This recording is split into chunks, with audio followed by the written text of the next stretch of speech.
ಸ್ವತಂತ್ರ ಭಾರತದ ಮೊದಲನೆಯ ಶಿಕ್ಷಣ ಸಚಿವರಾದ ಶ್ರೀ ಮೌಲಾನಾ ಅಬ್ದುಲ್ ಕಲಾಂ ಆಜಾದ್ ಇವರ ಜನ್ಮ ದಿನದ ಪ್ರಯುಕ್ತ ರಾಷ್ಟ್ರೀಯ ಶಿಕ್ಷಣ ದಿನಾಚರಣೆ ಅಂಗವಾಗಿ ಊರಿನ ಪ್ರಮುಖ ಬೀದಿಗಳಲ್ಲಿ ಒಂದು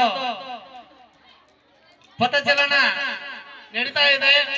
ಅದರಂತೆ ದಿನಾಂಕ 14/11/2025 ಮಕ್ಕಳ ದಿನಾಚರಣೆ ಅಂಗವಾಗಿ ಸರ್ಕಾರದ ಆದೇಶದ ಮೇರೆಗೆ ಎಲ್ಲ ತಂದೆ ತಾಯಿಗಳು ಮಕ್ಕಳ ಪೋಷಕರು ಈಗಾಗಲೇ ನಾವು ಮಕ್ಕಳ ಕೂಡ ತಮಗೆ ಮನವಿಯನ್ನ ಸಲ್ಲಿಸಿದ್ದೇವೆ. ತಾವು ಸಹಿ ಮಾಡಿ ಕಳಿಸಿದ್ದೀರಿ.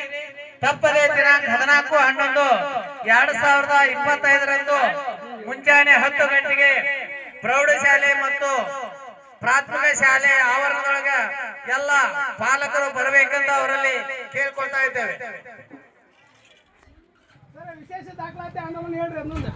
ಅದರಂತೆ 2026-27ನೇ ಸಾಲಿಗೆ ವಿಶೇಷ ದಾಖಲಾತಿ ಆಂದೋಲನ 1ನೇ ತರಗತಿಯ ಮಕ್ಕಳನ್ನು ಈಗಾಗಲೇ ಒಂದು ದಾಖಲಾತಿ ಆಂದೋಲನ ಕಾರ್ಯಕ್ರಮವನ್ನು ಸರ್ಕಾರದ ಆದೇಶ ಇರುವುದರಿಂದ ತಾವುಗಳು ತಮ್ಮ ಮಕ್ಕಳನ್ನ 2026ನೇ ಇಸುವಿಗೆ 1ನೇ ತರಗತಿಗೆ ದಾಖಲವನ್ನು ಮಾಡಿಕೊಳ್ಳಲಿಕ್ಕೆ ಪ್ರಾರಂಭ ಮಾಡಿಕೊಂಡಿರ್ತೇವೆ.